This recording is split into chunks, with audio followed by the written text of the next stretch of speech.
Hello मेरे प्यारे बच्चों, कैसे हो आप सब। आज हम सुनेंगे लिटिल रेड राइडिंग हुड की कहानी। बहुत समय पहले की बात है। एक लड़की जंगल के पास एक घर में अपने माता पिता के साथ रहती थी। उसका नाम रोजी था। सब उसे लिटिल रेड राइडिंग हुड बुलाया करते थे, क्योंकि वो हर रोज अपना पसंदीदा रेड फ्रॉक पहना करती थी। जंगल के दूसरी ओर एक छोटे से घर में उसकी नानी रहा करती थी। एक दिन रोजी अपनी नानी से मिलना चाहती थी। उसने अपनी माँ से नानी के पास जाने के लिए पूछा। माँ, क्या मैं नानी से मिलने जा सकती हूँ? माँ ने कहा, हाँ बेटी, जाओ। उसकी माँ ने नानी के लिए टोकरी में खाना दिया और रोजी को जाते हुए समझाया। देखो मेरी बच्ची, यहाँ से निकलकर सीधा नानी के घर जाना। रास्ते में कहीं मत रुकना। किसी अजनबी से बिल्कुल बात मत करना। बच्ची ने कहा, हाँ माँ, मैं आपका कहा पक्का मानूंगी। आप चिंता मत करो। रोजी टोकरी लेकर नानी से मिलने चली गई। थोड़ी दूर पर उसे कुछ सुंदर फूल देखे और वो उन्हें भी अपनी नानी माँ के लिए ले जाना चाहती थी। वो अपनी माँ की समझाई बात भूल गई और सीधा नानी के घर जाने के बजाय फूल तोड़ने के लिए जंगल में चली गई। जब नन्ही बच्ची फूल तोड़ रही थी, तभी वहां उसे एक भेड़िया दिखाई दिया। बच्ची को खाने के इरादे से वो उसके पास गया। भेड़िए ने चालाकी दिखाते हुए बच्ची से पूछा, बेटी, फूल किसके लिए तोड़ रही हो? रोजी ने कहा, ये मेरी नानी के लिए है।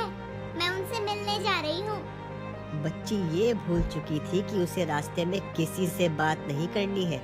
भेड़िए ने पूछा, क्या तुम्हारी नानी यहीं रहती है? नहीं नहीं, वो जंगल के दूसरी तरफ एक छोटे से घर में रहती है।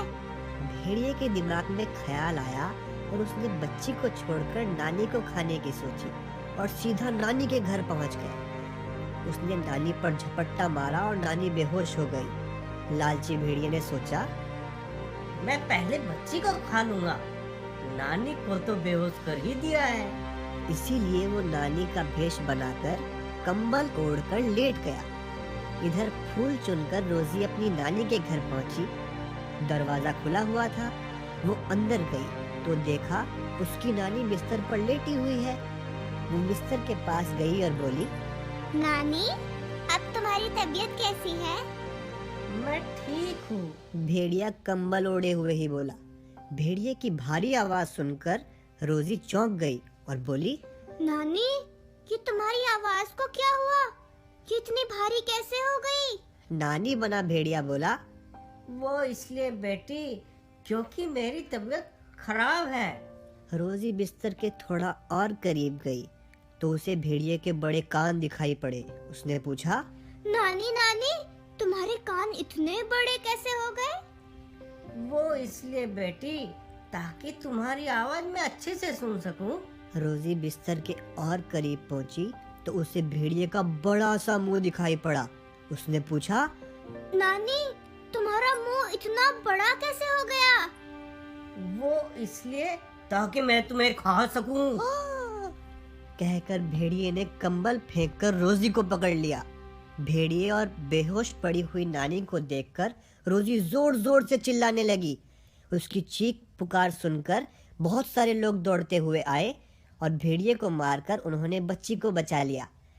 तब तक नानी को भी होश आ गया था। रोजी को अपनी गलती समझ में आ गई कि उसने अपनी मम्मी का कहना नहीं माना, इसीलिए ऐसा हुआ। तो बच्चों, इस कहानी से हमें यह शिक्षा मिलती है कि हमें हमेशा अपने मम्मी पापा का कहना मानना चाहिए और अनजान लोगों से बात नहीं करनी चाहिए। बाय बच्चों।